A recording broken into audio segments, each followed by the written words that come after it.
Hello, everyone, and welcome to the Inside Scoop episode 25. That is a quarter of our way there to 100. Ooh. Yeah, it's like when you put it this way, right? Just like 1/4 of 100. It's still far from there, because what is it? We need like 3 times that, 4 times that. And,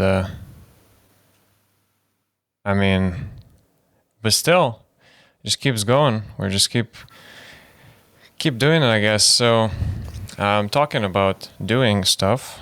Remember our summer goals, Oscar? I remember our summer goals very well. Yeah, well, it was an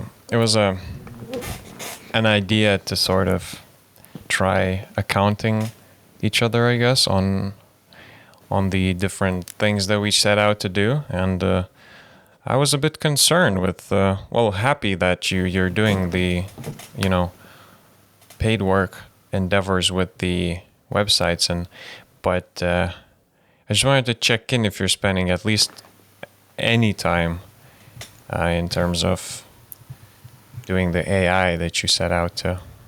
Yeah. So I've actually, I guess, kind of started on the plans that I've made. And that's since I've started doing the paid work. So it's been kind of like, I think maybe less pressure to do it. And in effect, I've actually done it. Because when the whole thing was about, I guess, doing it, I mean, I was just in a weird place anyway. I was just still kind of recovering from the semester, and it was quite a long time, but there's quite a lot to recover from, not to get into it. But yeah, and just in regards to our kind of thing that we set out to do every week for the summer to kind of keep ourselves accountable, and your message that you just sent me before the podcast asking about if I want to talk about this thing that we set out to do, keeping in mind how little progress I made in regards to the plans I made in the first month, I guess, of the break. It's already been a month. Really? Oh, wait. Oh, it was. Oh, something damn. like a month, yeah. I'm looking at the calendar, and it does say July now. Wow, dude. Yeah. What happened? But let's not meditate on how much we have left. But anyway, I wrote because then I'd be like, oh, it's still 3 months. It's all right. But no, anyway. Yeah. So I wrote this monologue in response to that, and it might be interesting. So here it goes. I feel like the rules or goals that we set ourselves are important, but sometimes we need to set them at the time when we are ready to take them on. So we have the strength to abide by them or execute them. As you like to repeat, insanity is doing the same thing over and over again, expecting different results. And what I'm referring to here, which is not part of the monologue, is how this keeping ourselves accountable hasn't really been taking any effect on helping me at all for the past 4 weeks. So, going on. As always, there is never an absolute truth that we could know in these matters, and all of the mantras that we come up with to describe them is beating around the bush of saying that it is all absurd. Sources of motivation come in different forms in different times, and yes, it absolutely suits me to say this at this time. When we set ourselves strict rules, there must be a tipping point where we realize they work against us. To conclude this, I can only say that motivation comes when it does. The reason we're doing any of this is because of some innate desire to. You become indoctrinated by the universe in the years when you float freely, unaware of your place in the world. And you regain that by thinking, and you can regain that by thinking less and simply doing more. The end. Wow. Delivered just like Ronald Reagan, man. Hell yeah. Ronald Reagan. I'll listen to Ronald Reagan. I don't know, man. Sure. No. Okay. I just mean, in an official manner, and well, Yeah. but I get the gist of what you mean. Yeah, it's a very good. Yeah, it's good that you notice it, right? Because at the same time, you may be, beating yourself for up for like not following through with something, even though. So I guess that's what I wanted to talk about today, a little bit at least, is when is it okay? And I have a suspicion that we talked about this before, but when is it okay to not commit to a goal anymore and just figure out that we may want to change it? Or you actually are bringing a very interesting point. When is it okay to set out goals for yourself, Maybe sometimes all you need to do is just say to yourself, that's it, I'm committing. And by doing that, you're forcing yourself to commit. But in order to achieve the most effortless, in order to find the most, I guess, effortless path towards your goal, because as much as, you want to deal with crap that's thrown your way when you're reaching something, but still you want to set yourself up for success, as they say. When do you think it's the right time to set the goals for yourself, I guess?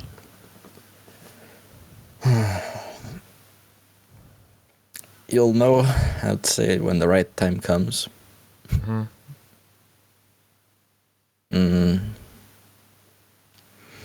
Well, from experience, I mean, I've taken this to an extreme. I mean, in the semester, where I was already feeling really shit about things in general, and I just kind of kept pushing myself. I was like, there is no excuses, and I think it was just kind of detrimental. To where whatever I was doing, I wasn't really putting everything behind it because I wasn't feeling great already. And that just resulted in, snowballing into just feeling more and more shit. Like a beetle rolling a big ball of shit.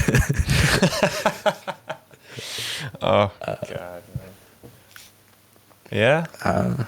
Yeah.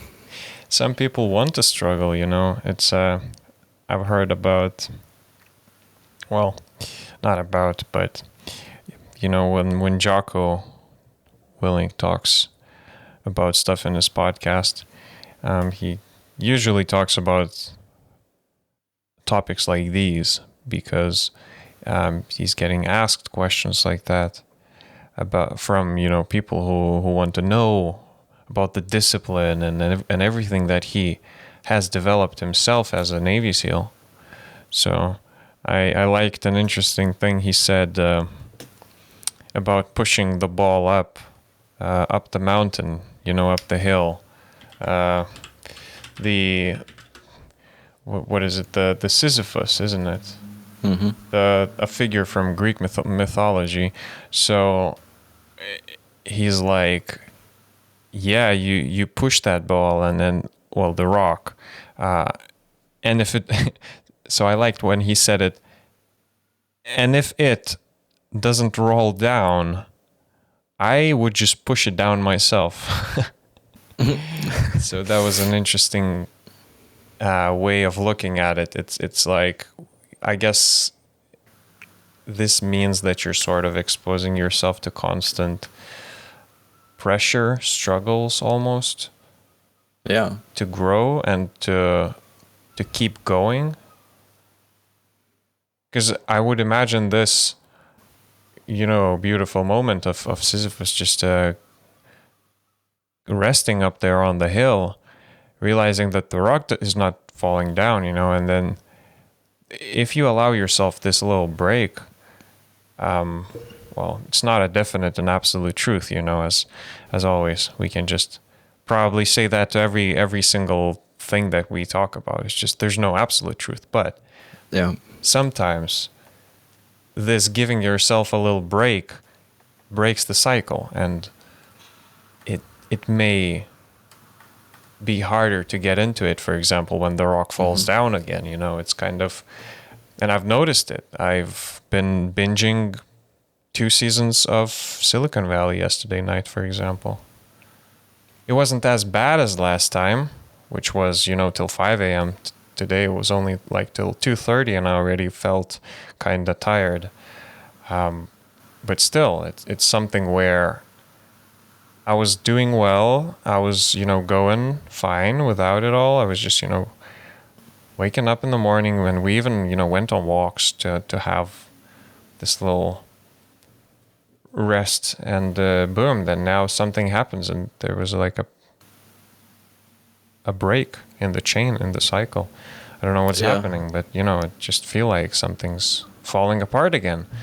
And I feel like the walks were good. I just naturally it was like a little extra nudge that I needed to go for a morning walk, or I would go for a morning cycle, but just the fact that you might message me saying, asking if we're going, go for a walk, or I'll message you when one of us forgets or thinks we're going to get away with it. Yeah. And that's again the accountability thing, but I don't want to, I don't want to say the accountability thing is an actual thing, or it actually does anything, because it doesn't necessarily, right? But yeah, and it also depends on, I guess, how determined are we to push each other and stuff. For example, if I don't hear from you, I'm like, yeah, right. So maybe as you are now, for example, working on the website, and we've had chats on how it's going for you, and then that you have to communicate with client and everything. It means that I just think of it like, whoa, you're busy, and it absolutely makes sense, because you're taking the website live, and then now you're kind of under, I don't know, pressure, whatever. Maybe at the same time I should just drag you out of it and say, yeah, maybe we should just 15, 30 minutes or so of just resting. But yeah, it's hard to get the balance right. I think so. I think that's the way. With the client, because I'm working, I guess you would call it freelance, right? I don't have any strict schedule, or sorry, I don't have a strict schedule, but I don't have a strict kind of plan for the day. I can start later if I want to. Obviously, you would want to be there at 9 a.m. where, the normal time, so you can answer to your client's calls. But it's not something I've developed quite yet. I started to notice that it would be quite more professional to do so, which might be helpful. But I've had so much more clarity, mental clarity, after these walks in the morning for the day. For example, I'm happy to keep going with them. I like being outdoors, so we should, and I'll get into it. I noticed the complete opposite for some reason. No joke. It's probably not because of the walks. Probably not.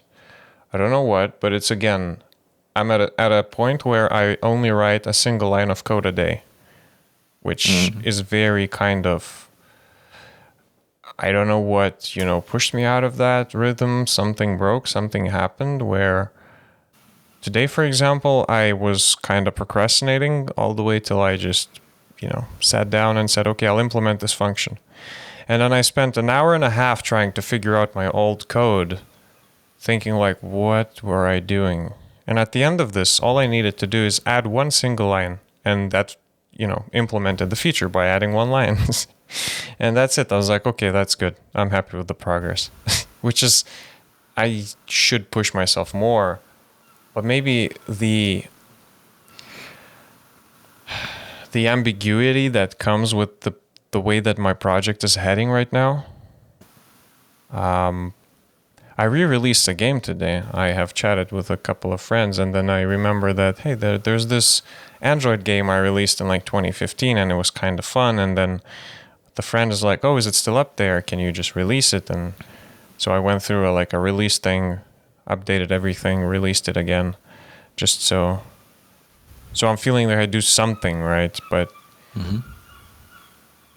but I'm not happy with the progress, the way it's going right now. Yeah.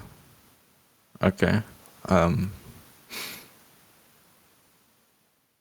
and the point is, I don't know what happened, right? It's maybe, well, but the thing is, the Twitch affiliate that I am proud of, and, I reached it, and hooray, finally. And But I don't think that was something like, boom, that's it, you're done. There's no need to do anything No. else, Maybe just feel tired. Like, I don't know, dude. I There's mean, something wrong about like the past weeks. I want to just take a step back from that because obviously I can't tell you something that will make you feel better. Just can't. It's just a matter of how things are. Yeah. But I just blanked. I think I'm just. Oh yeah, okay, I've got it. Sorry. Okay. Yeah, go on. No, I just say I'm just in a perpetual loop of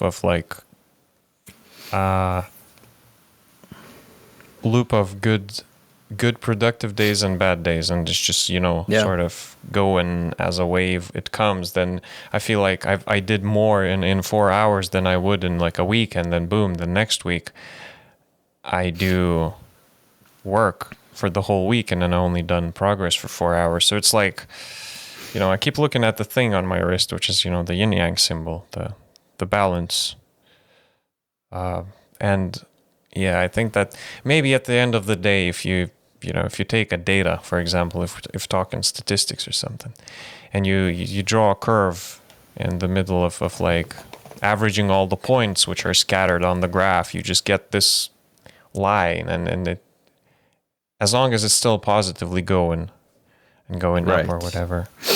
So these outlier days, which are like very productive or very not productive, then maybe we shouldn't. So I think, that's an interesting thing that I think about a lot.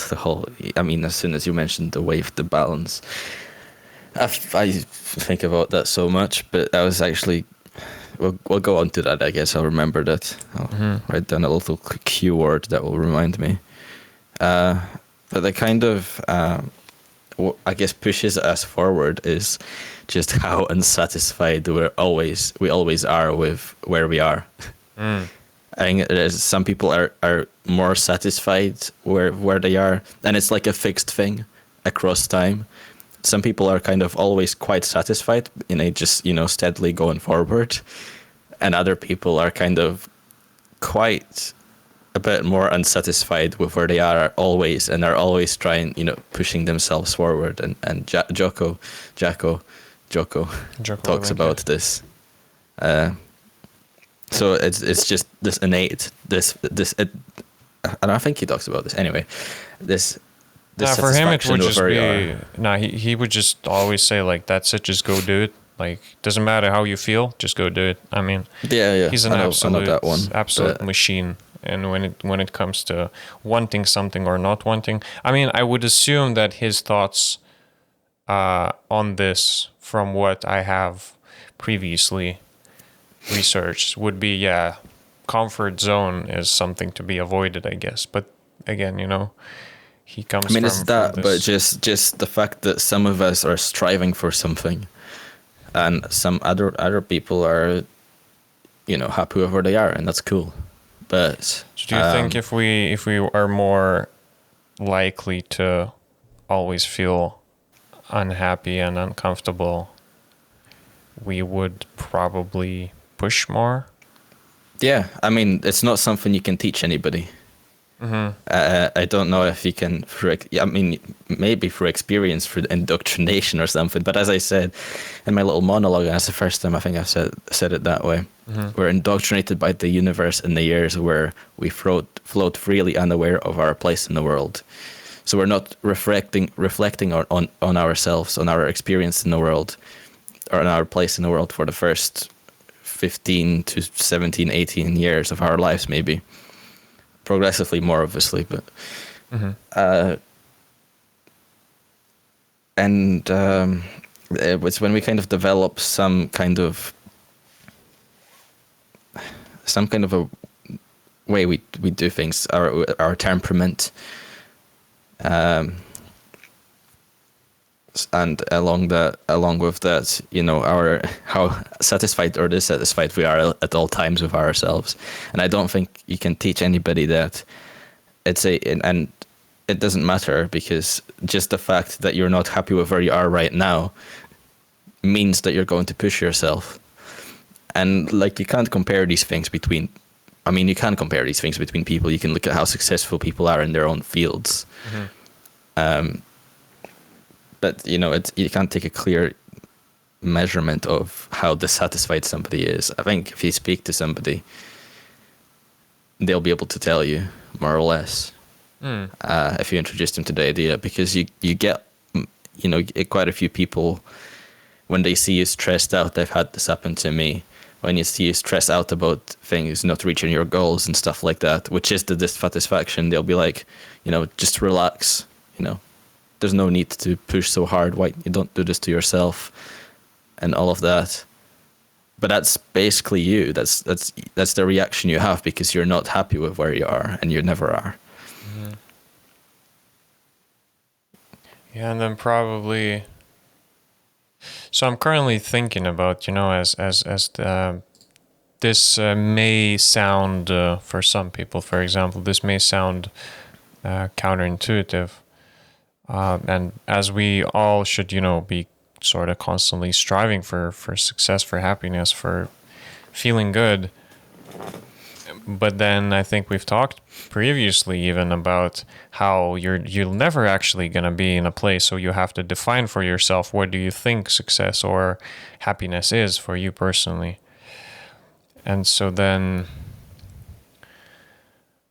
I think that awareness of this fact makes it easier to push forwards when bad days come, like absolutely, like everything's going to shit, and then you just kind of confused. But then when you realize and remember that, yeah, this is what builds you up, and it just yeah. So what I mean is some people are unhappy at all times, but sometimes there's other people who are just in general in life unhappy. It feels like they're not pushing, but they're still unhappy. And Right. so there's another, side of this I coin. see that distinction you're making there. Yeah, like there are some people who may not be comfortable, but still, well, happy It's the being wrong word, unhappy. I think I used. No, yeah, I I see started what you with mean. saying unsatisfied, but yeah. Yeah. Yeah, but Yeah. still, like, sort of being unsatisfied, but satisfied with being unsatisfied, almost. Yes.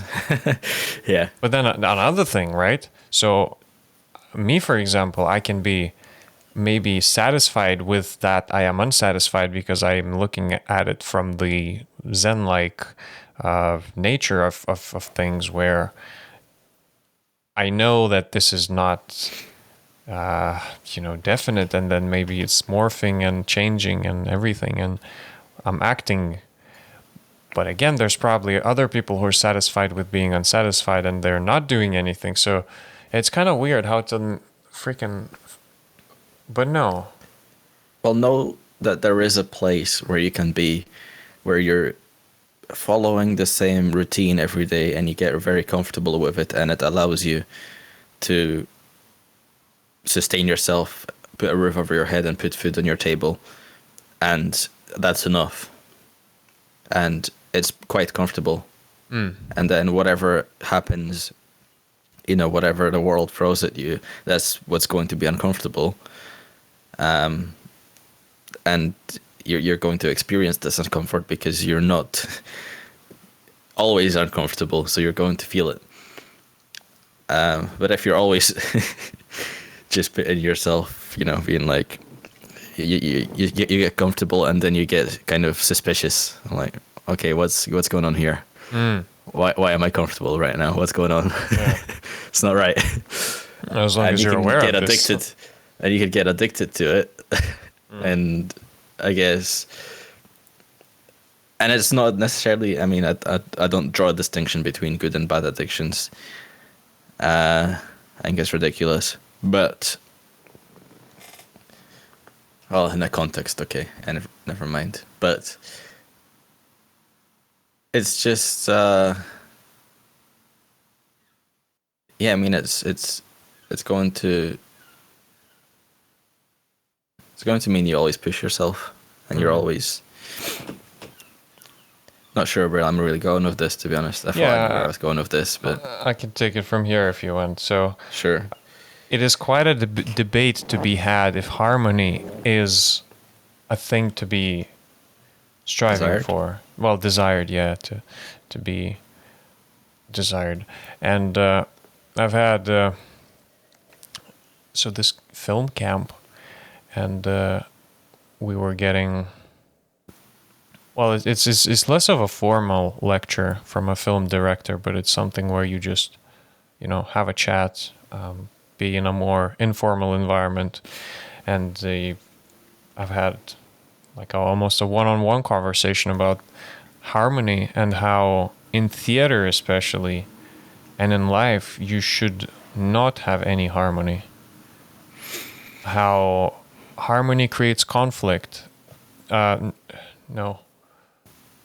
I think the opposite way, the other way around. But if you achieve harmony in life, that could mean, having a roof over your head, having a car, having a wife, in case we're male, and having children maybe, and just sitting there, as the director put it, digesting.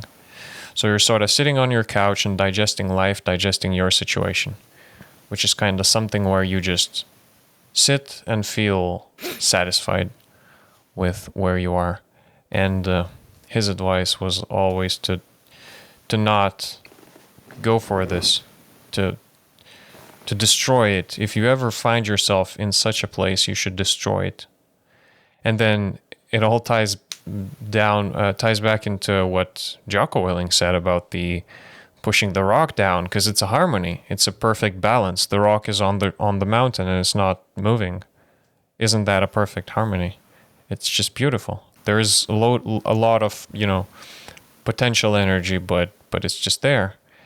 So yeah, it's like you should not. There's the imminent danger of some strong wind blowing, and then you're unprepared to push it back up. Yeah, but if you push it back down yourself, then you're like showing the middle finger to the wind. You don't care about the wind. You're like, yeah, I mean, I'll handle it myself. So yeah, it was an interesting discussion, more of not even a dialogue, but between like me trying to get more like, wait, what do you mean, and then now I understand that watching a movie where there's no inciting incident, or there's no anything that creates conflict in the movie, for example, like what movie would you like to sit and watch where there's no conflict in the movie? Mm-hmm. It's just boring. It's plain boring. Just there's no. Well, I'm not gonna say there's no movie.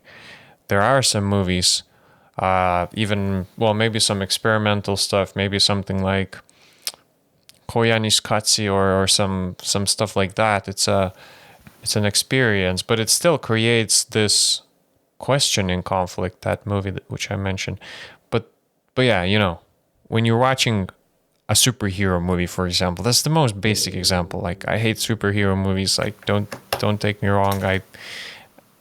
I support everyone watching whatever they like. It's just, I don't like them.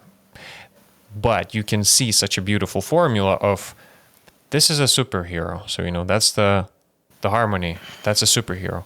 And then something happens, boom, something got stolen, something got killed, and then now the superhero needs to, fight them. So that's what it is. The movie is all about the conflict. And I think in life we should maybe, in order to achieve something, because, in movies usually if you have a beautiful, nice, they lived long after and stuff, the beautiful ending, you usually have a very strong conflict in order to reach that beautiful ending. So I believe in life, if we want to get somewhere, or not necessarily get if it's just a journey that we're enjoying, but still we need like some conflict that's happening. Right. Yeah. Yeah, I mean, that's interesting. we've hit the 30-minute mark. Yeah, But if you're willing to, I No, can no. introduce the. I'm actually done with my idea, and unless you have something on top of that. Right. No, if you're willing to, I could just introduce the philosophy.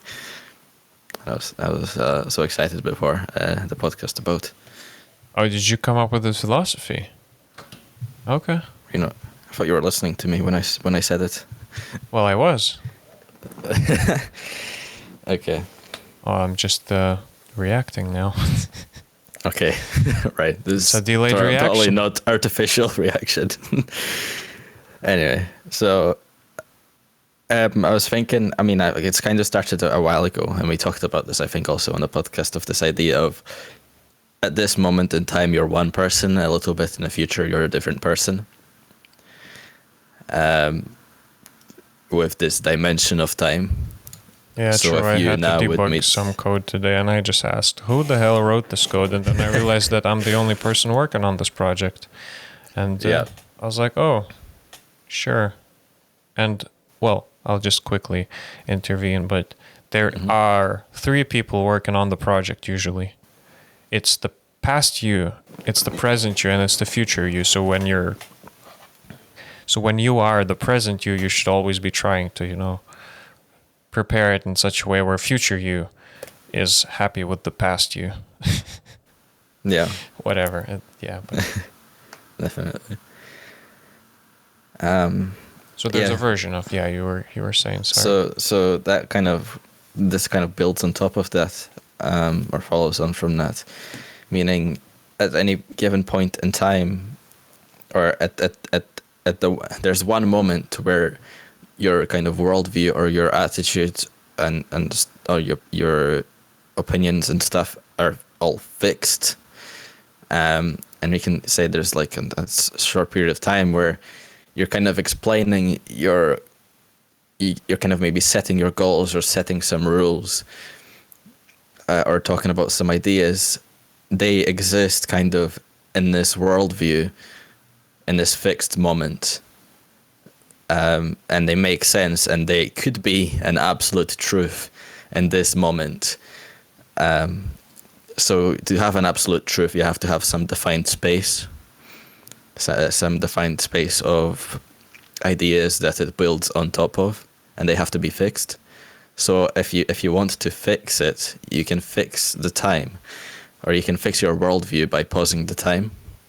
And if you take a small enough, however long it takes you to present an absolute truth, let's make that a period of time where your worldview changes only very slightly. That it's minuscule. It doesn't matter.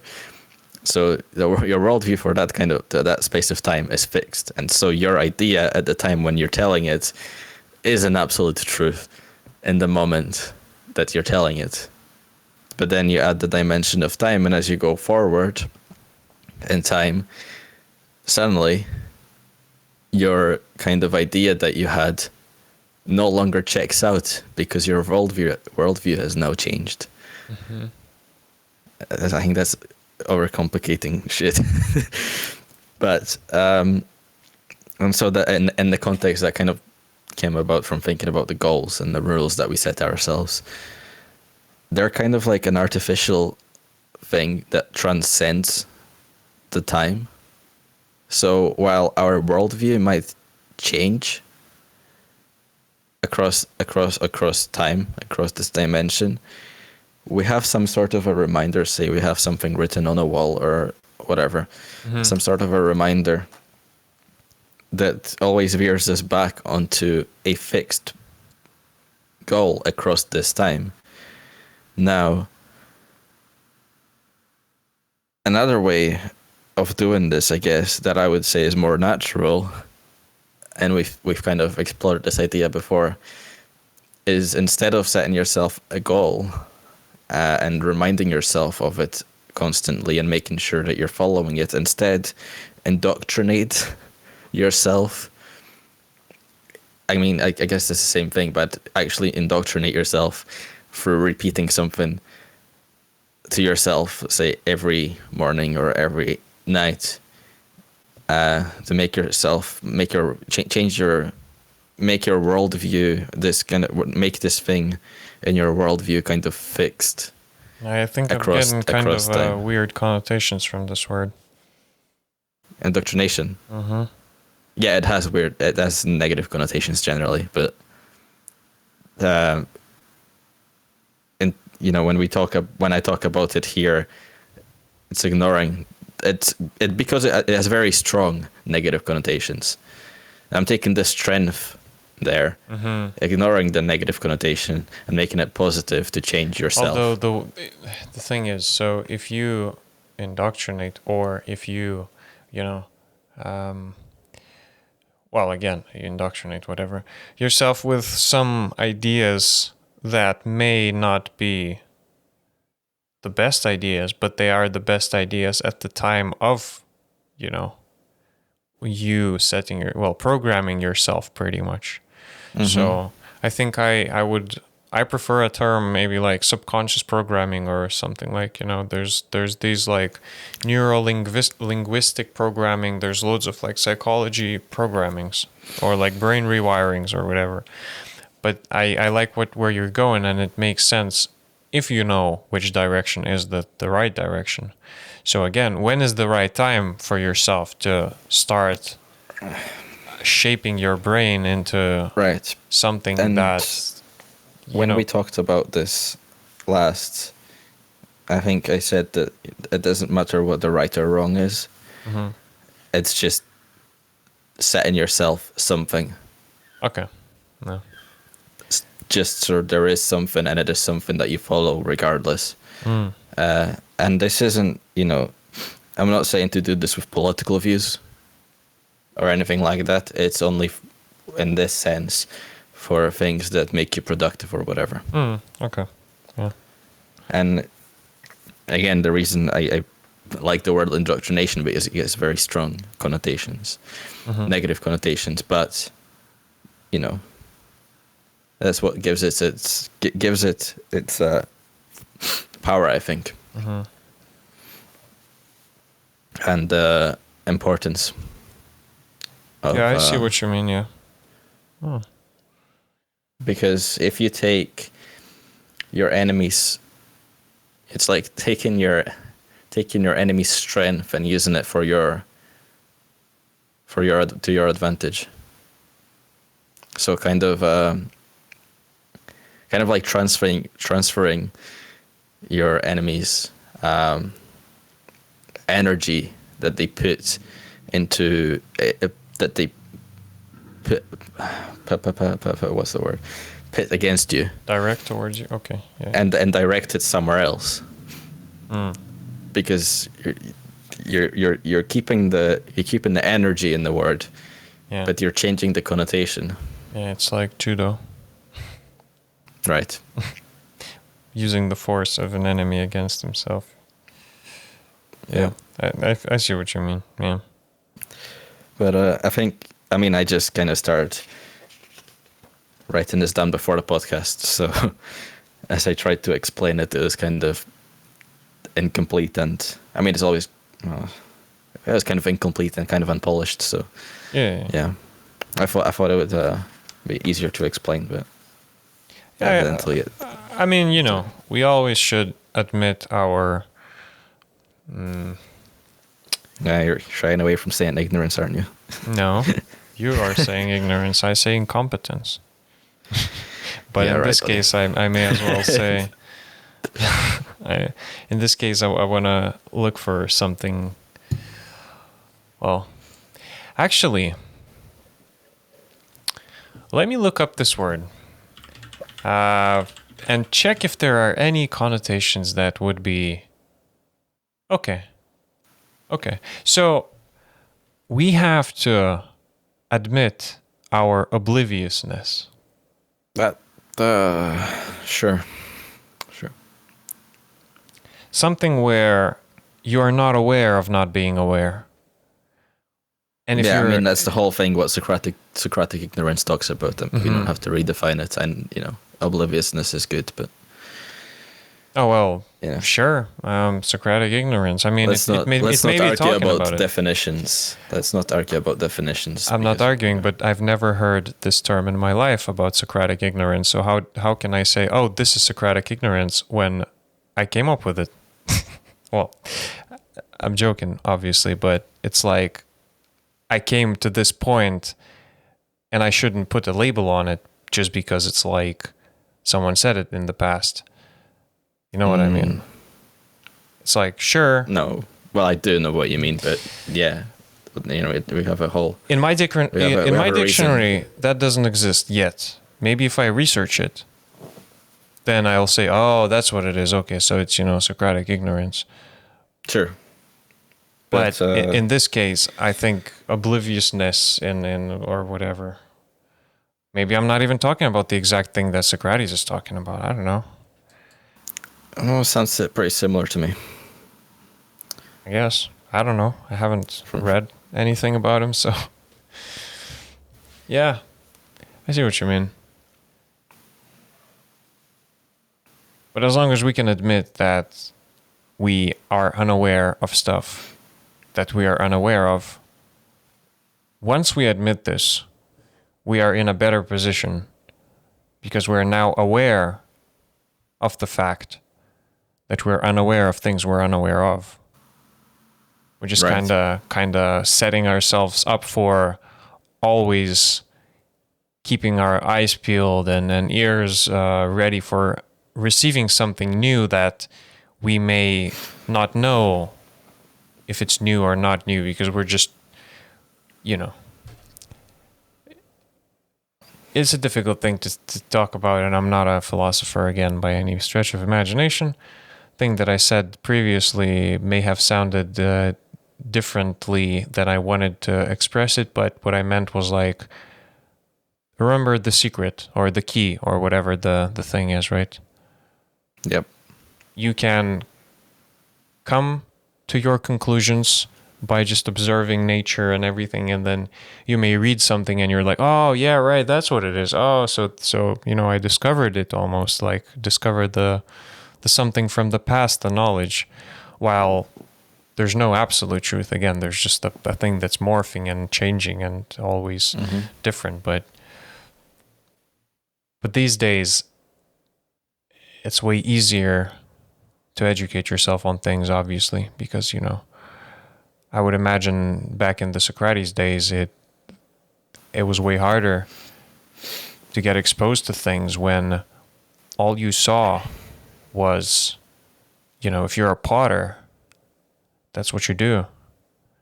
You don't travel the world like, the merchants, for example, and you don't see the swords makers or something else, right? You don't even know that such a thing exists. And nowadays we have the internet, we have YouTube, which opens the door for you anywhere. And then you start realizing that, holy shit, dude, it's just so vast. Man, like,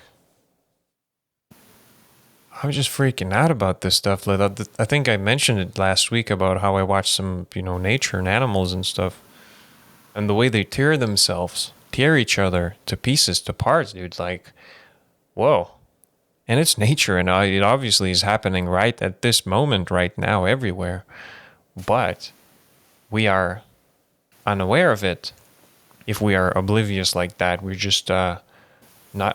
And it's not a bad thing. Obliviousness is almost forgetfulness or whatever, right? It's like, it's a thing where it's not really something that you choose to do. It's something that just happens as of itself, and you may even confront it after. Well, you may notice it after you're confronted by someone. You're like, oh, wait, you're actually right. I'm actually wasn't even aware of such thing.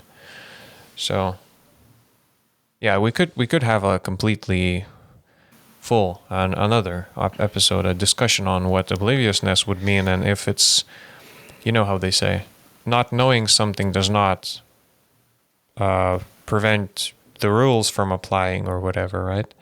Not knowing. Not knowing does not. What is the actual? Well, when you break the law, for example, but you didn't know that you broke the law, you still broke the law.